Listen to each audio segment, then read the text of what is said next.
All right, here we are with singer-songwriter, blues musician Gregg Wright. How are you, Greg? I'm good, Nick. How Thanks, you doing, bro? Thanks for being on Sight and Sound, episode 4. This is such an extreme honor. Greg is a very accomplished guitarist, and he actually played with Michael Jackson on tour for the Thriller tour. So tell me about what that experience was like, and how did that shape your musicianship? It was probably, because I come from a military family, so like I grew up with a certain amount of discipline, myself and my brothers, because our folks expected us to do things, clothes hung up, shoes shined, that whole bit. So I've always approached musicianship in that same sort of way, That discipline. Yes.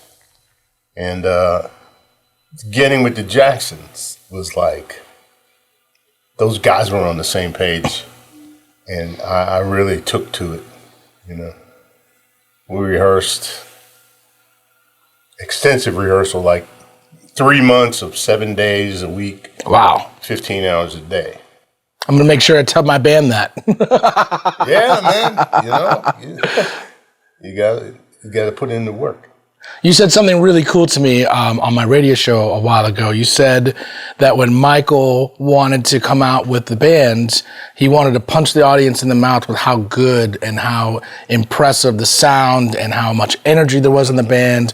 Tell me what that experience was like. There must have been a lot of energy that came up to the top right when you hit from the top.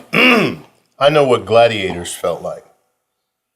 I will never forget the first time, this was at Arrowhead Stadium in Kansas City.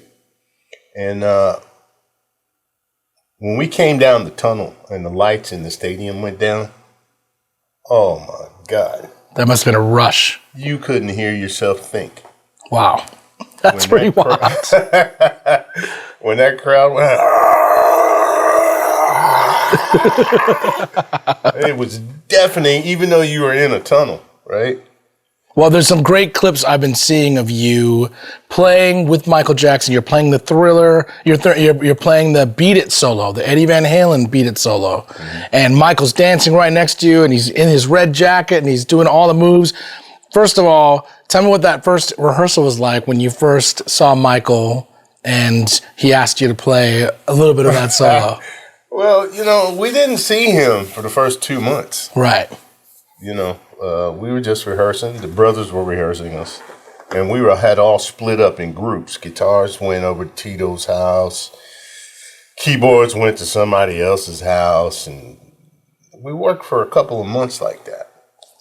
And then when we finally got together as a band, it was like 2 months into the thing. And then I was at this rehearsal and we're playing something. And I'm really concentrating. I really want to get this right. I got my head down. And everybody stops playing.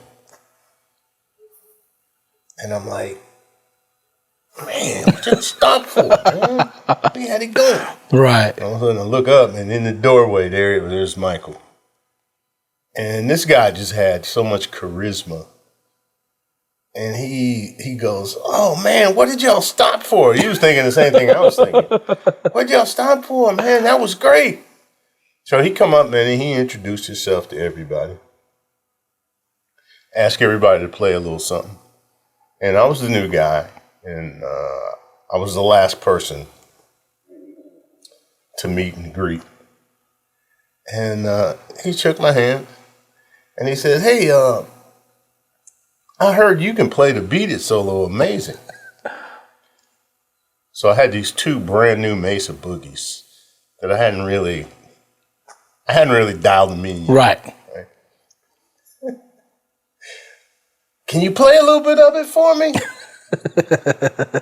And in a split second, I thought, okay, I've got the world's #1 pop artist wanting me to play, and he's standing right next to my amplifier. Should I be polite and just play it nicely, or should I blow his head off? I'll just blow to it. You know, that was all in a split second, by the way. And he stuck his head down in the speaker, boy, and I let him have it. Must have pushed him back a little bit. But his eyes popped out like, wow.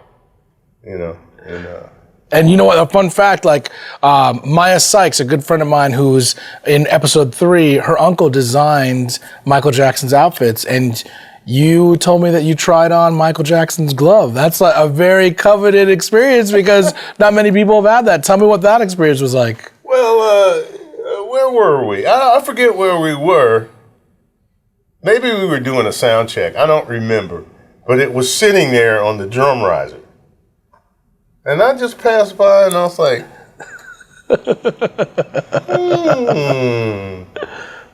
Like, I don't know what I was thinking. I was thinking maybe if I put the glove on, I'd suddenly have superpowers, you know? Right. So I tried it on. I was surprised how heavy it was. Right. Because it was glass beats. So crazy. You know, we got the chance to jam together on Jimi Hendrix's Red House, and I know that was a profound experience for you because you got to see Jimi Hendrix live. Tell me what that influence was like on you, because it's definitely influenced your playing, your sound, your tone, your musicianship, and I want to know what that first experience of seeing Jimi Hendrix was like for you. That was the very first concert I ever went to. Wow. It's all downhill from there, man. And it changed my life completely. Completely. Well, I was telling you earlier, upstairs, I wanted to be a football player. Right. That's what I wanted to be. And I was actually getting ready to go to football summer camp that coming August. And I saw Hendrix. I remember the date. It was June 13th, 1970, at the Baltimore Civic Center. And I played a little guitar, but I wasn't really a guitar player. Right. You know, I just played a little guitar, noodled around, had fun with it, you know. That was it. But when I saw that, whoever I was when I came into that auditorium, by the time that concert was over, I was a completely different person. That's amazing. That makes sense. Well, he's influenced your music, your guitar playing, your tone, everything. And I just want to tell you, it's been such an honor to have you be a part of this experience. Oh, and this is wonderful, man. Thank you for being a guest. Appreciate you having me. Of course. We're going to do a lot more than just this, but check out Gregg Wright with the NK Power Trio playing Red House and The Price of Falling Down. Thanks for being a guest on Sight and Sound, Greg. Thank you, sir.